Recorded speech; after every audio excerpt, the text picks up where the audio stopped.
Hello, everyone, and thanks for tuning in. My name is Brittany Raftis, and I'm a registered dietitian, and I'll be taking you through these 3 webinars on fueling for high performance. So some of you I may have met before in sessions last spring at CSIO, but it's nice to touch base again. So just to give you an idea of what we will be covering during these 3 seminars. So this is webinar number 1, and here we'll be covering nutrition foundations for performance nutrition. So we'll be reviewing our macronutrients, meal timing and balance, and also discussing some micronutrients of concern for athletes or things that we should be aware of and try and make sure that we're getting enough in our diet.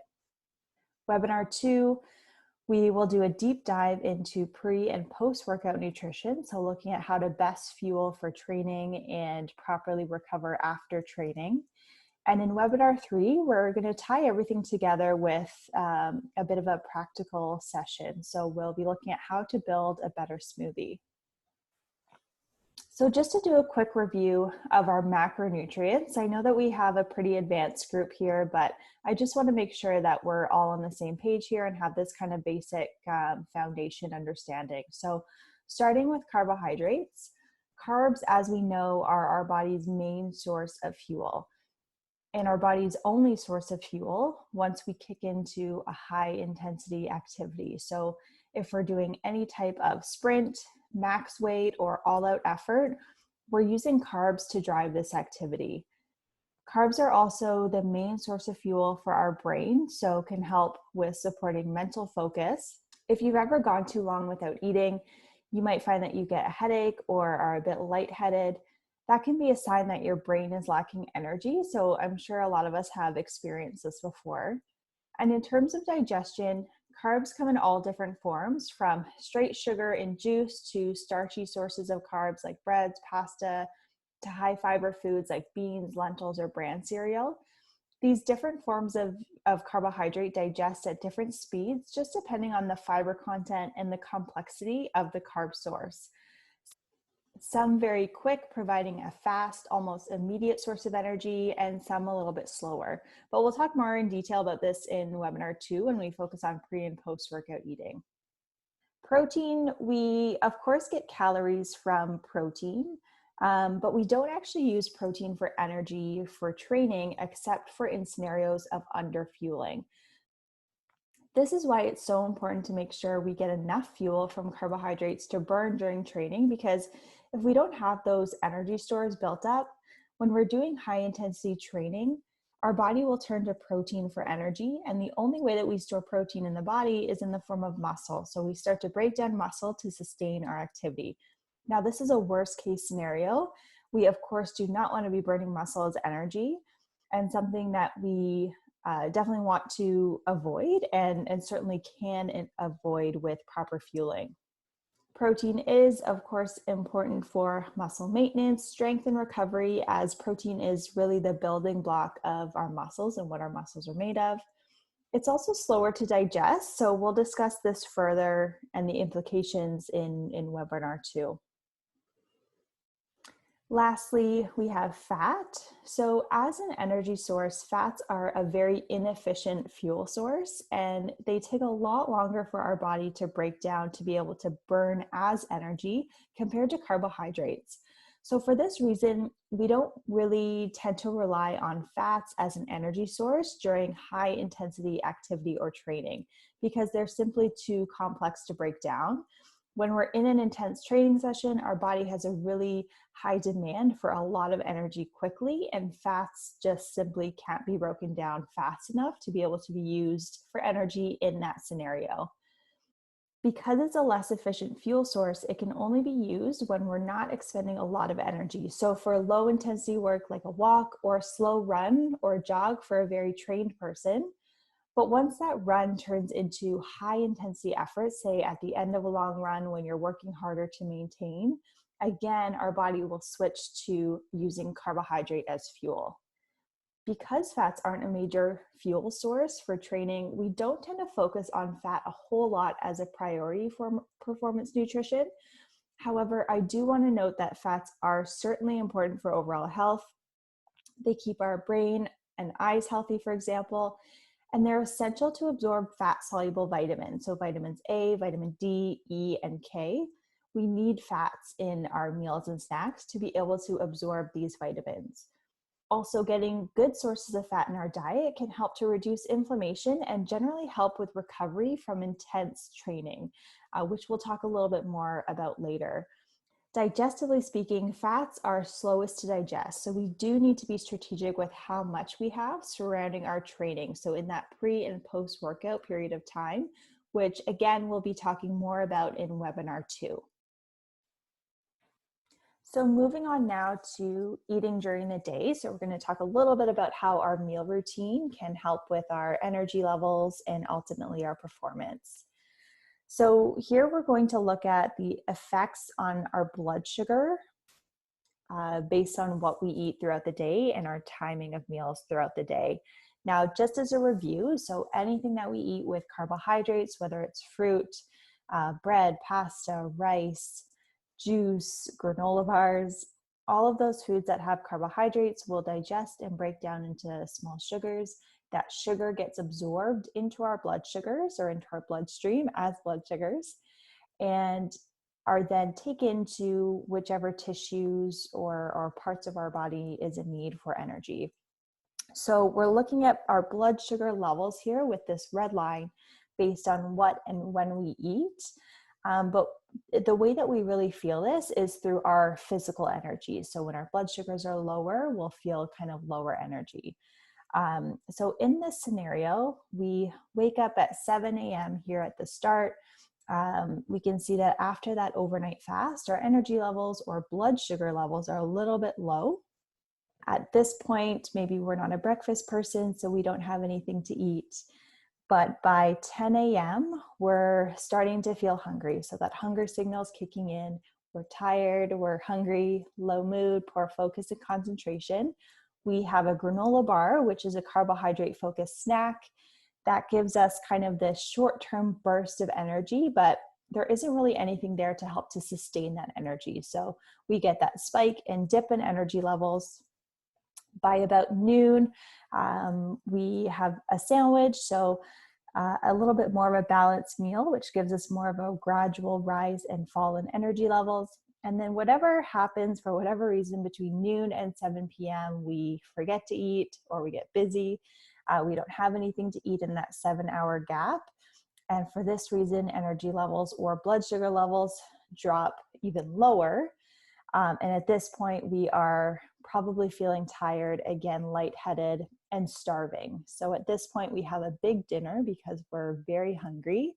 But because we haven't really had enough fuel throughout the day, it doesn't really sustain us as well as it maybe normally would. So we end up kind of with that dip in energy levels or blood sugar, and then end up kind of snacking throughout the evening because we're still hungry. Our body is still trying to make up for that energy that we missed out on throughout the day. So our goal with this is to develop a routine eating schedule. And so what we mean by this is that ideally we want to aim to have a balanced meal or snack every 2 to 4 hours. This image shows the energy levels, which are maintained throughout the day with consistent eating. So here we're avoiding any spikes and crashes that we saw in the last slide by eating frequently every kind of 2 to 4 hours. Shrinking this eating window closer to every 2 hours can help those who are struggling with getting enough nutrition throughout the day or maybe struggling with low appetite. So by having those kind of smaller meals more often. And times like now when we're training maybe a little bit less often than usual, we can liberalize this a little bit and aim to eat every 3 to 4 hours, which typically is when our body is physically hungry and ready for its next meal. Now, having balanced meals and snacks can also help with maintaining these energy levels throughout the day. As we saw in that last slide, we had that spike with that just simple granola bar snack. So what we mean by balance is having a combination of carbs and protein at each meal and snack to help to maintain these energy levels. And here's an example of how that combination of carbs and protein will help to kind of balance your blood sugars and sustain those energy levels a little bit longer. So remember that carbs are providing us with our energy. So this is what's giving us that physical energy source. And since protein is slower to digest than carbohydrates, it helps to slow digestion and ultimately slow the release of that carbohydrate energy and help to sustain that energy that we're getting from carbs a little bit longer. So that combination of carbs and protein helps to avoid those large spikes and crashes in our energy levels or our blood sugars by sustaining that energy and slowing that digestion. So when we think about portions, the amount of food that everyone listening will need will be different based on age, height, current activity levels, etc. So it's really difficult to get too specific in these types of webinars because everybody needs different amounts, but we can use these types of portion plates to just give you an idea of how you can adjust portions of what you need based on your level of activity. So in this image here, we're showing a heavy training plate. So this is the balance for grains and starches or carbohydrates, meats and alternatives or protein, and vegetables. That would be ideal for somebody who is training at very high intensities and frequencies. So in this example here, we've got at least 120 minutes or 2 hours of vigorous activity daily. So that would be considered heavy training or greater. And in this scenario, we've got half our plate filled with those carbohydrate foods. We have a quarter of our plate filled with protein and then the other quarter with vegetables. So any high intensity training that we're doing, as we've talked about, is fueled by this carbohydrate. So that heavy demand in carbohydrate energy is reflected by this large proportion of our meal being carbohydrate foods.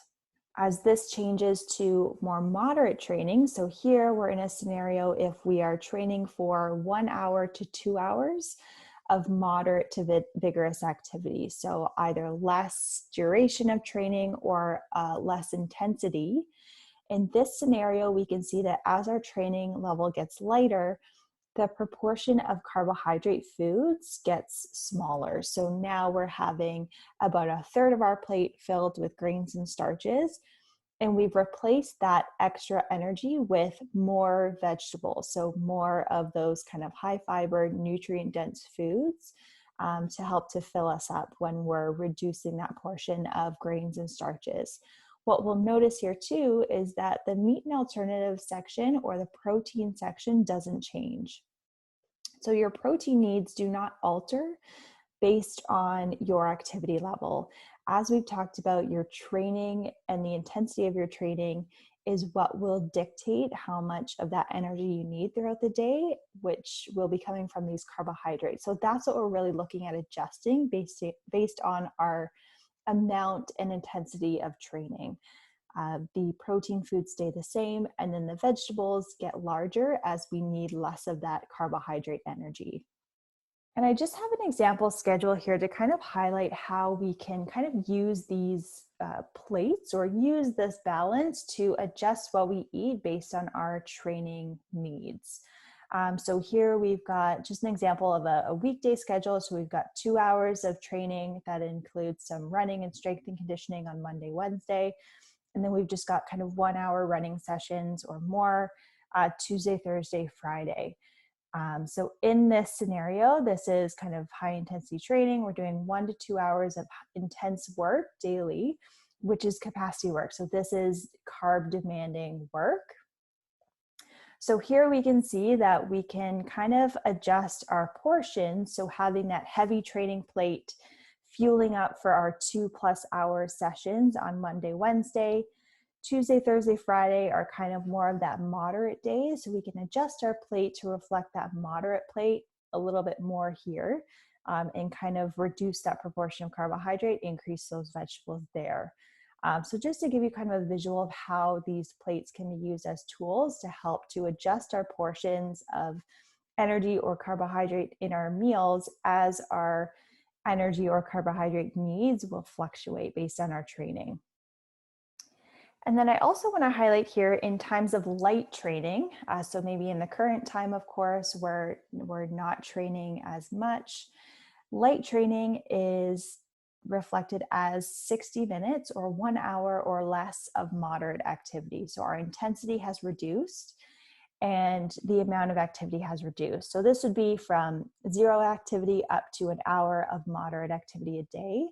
And here we see a further reduction in those grains and starches or those carbohydrate foods. So now we're at a quarter of our plate with carbohydrates, as we don't need as many to fuel our training. And then we've replaced that extra carbohydrate that we've taken away with more vegetables. So more of those kind of high fiber, nutritious foods to support our overall health and keep us full. And then as you can see, still the protein portion of the plate stays the same. So again, that's not changing based on our training demand or our energy demand. So what else do you need as an athlete? What other nutrients are important? We talk a lot about, of course, macronutrients, which are our large nutrients that we get calories from. Our micronutrients are the smaller nutrients that include vitamins and minerals. So I just want to highlight a couple micronutrients that are important for athletes, especially in your sport. This won't be an exhaustive list, of course, but it'll just highlight some of the priority nutrients that we want to keep in mind and make sure we're getting enough from food. So first, we'll talk about iron. So iron is a mineral that essentially helps to deliver oxygen to tissue. So we think about kind of helping to improve our endurance capacity or support our endurance capacity.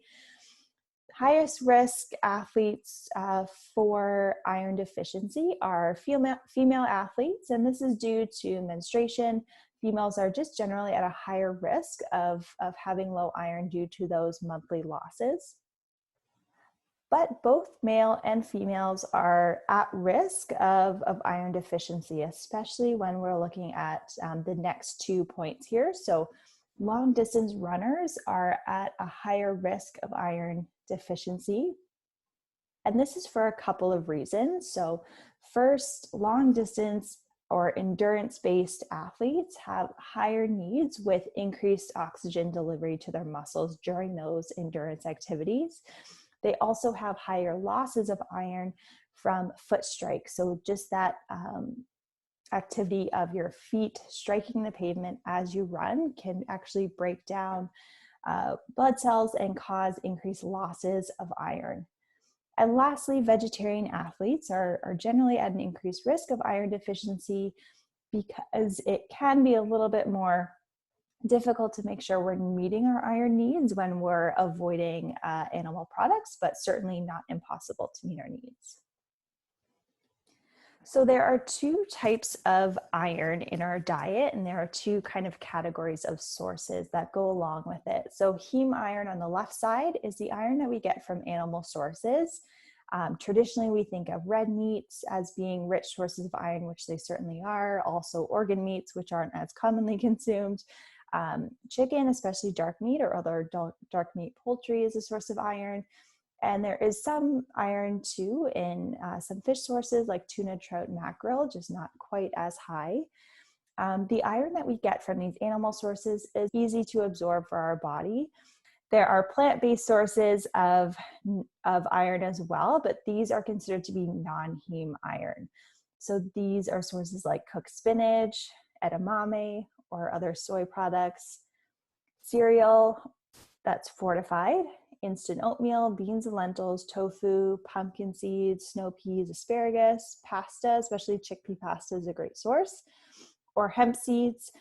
These are all sources of non-heme iron, which are not as readily absorbed and not as readily available for our body to absorb this iron from these food sources. So what we need along with these food sources in order to support that absorption is a source of vitamin C.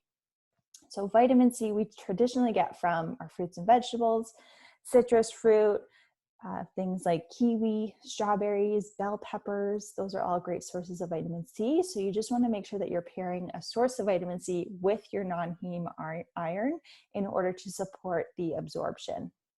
So next, calcium is of course important for us to help to support our bone health and our bone strength, prevent injuries. So calcium sources are dairy sources, so things like milk, yogurt, cheese, also dairy-free alternatives, so dairy-free milk or yogurt, such as coconut yogurt or almond milk. Just check to make sure that your dairy-free products are fortified, and you'll see that on the nutrition panel on the side of the package. Leafy greens like kale, almonds, and sesame seeds, soy products like tofu or canned salmon with bones are all also great calcium sources. So next we have antioxidants. So antioxidants are compounds in our food that are very beneficial for our overall health. So they help to just generally prevent disease, keep us healthy. The foods that are especially rich in antioxidants are typically our fruits and vegetables. So all fruits and vegetables will have antioxidants, which are important for health, but especially these highlighted here. So berries are especially high in antioxidants, and also your dark or vibrant colored vegetables. So things like carrots, kale, beets, other leafy greens, these are all going to be especially high in antioxidants. So lastly are our healthy fats, and I alluded to this earlier when we were talking about macronutrients, but healthy fats can have an anti-inflammatory effect, so can be very beneficial for everybody, but also for athletes who are training at high levels. And I'll talk a little bit about that next, but first I just want to kind of comment on some of the sources of healthy fats. So things like salmon, nuts and seeds, chia seeds, avocado, olive oil. And when we compare these to kind of other fat sources, so we've got our anti-inflammatory fats or our omega-3s and 9s. These are coming from the sources that I just referenced, so nuts and seeds or nut butters, olive oil, avocado, fatty fish like salmon. These foods will have an anti-inflammatory impact. So when we think about what is inflammation, the simplest way to describe inflammation would be what happens when you hit your knee on something. It gets really red, it might get a lump. This is your body's anti-inflammatory response to help in healing that knee.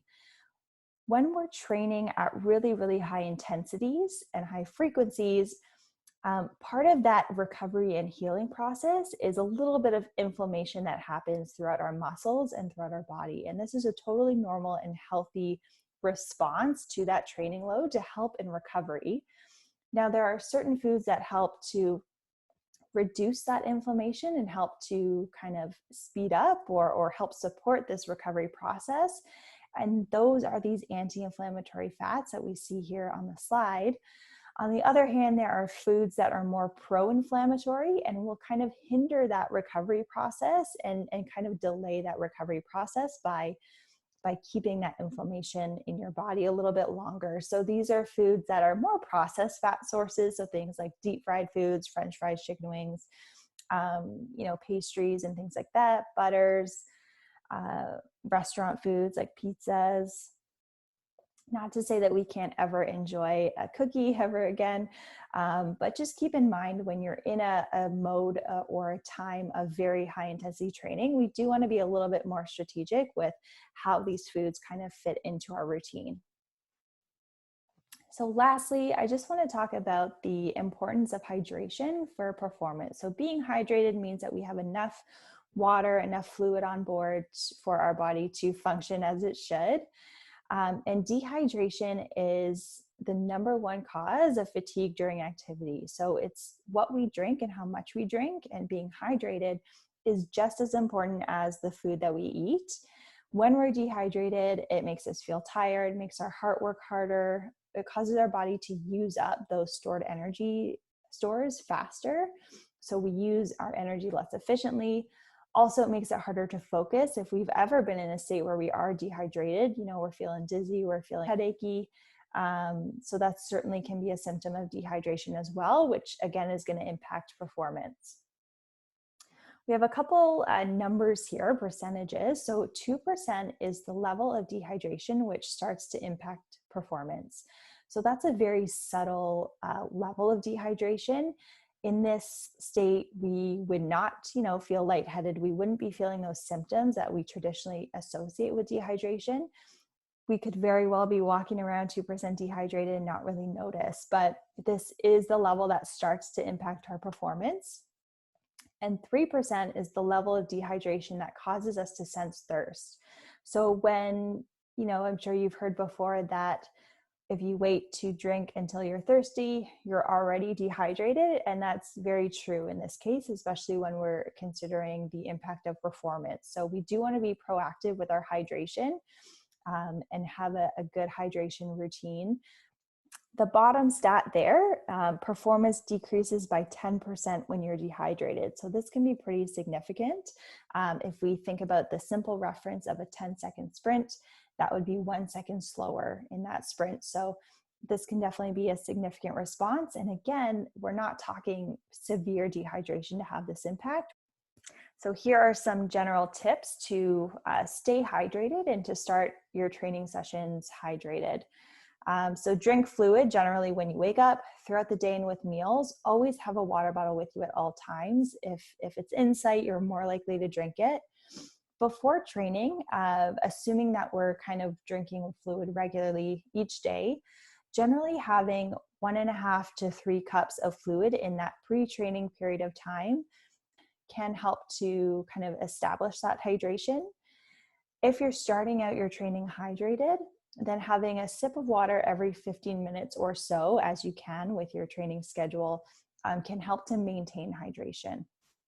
After training, again, your needs will depend on how much you sweat, but our goal is to replace what you've sweat in training with fluid and with water.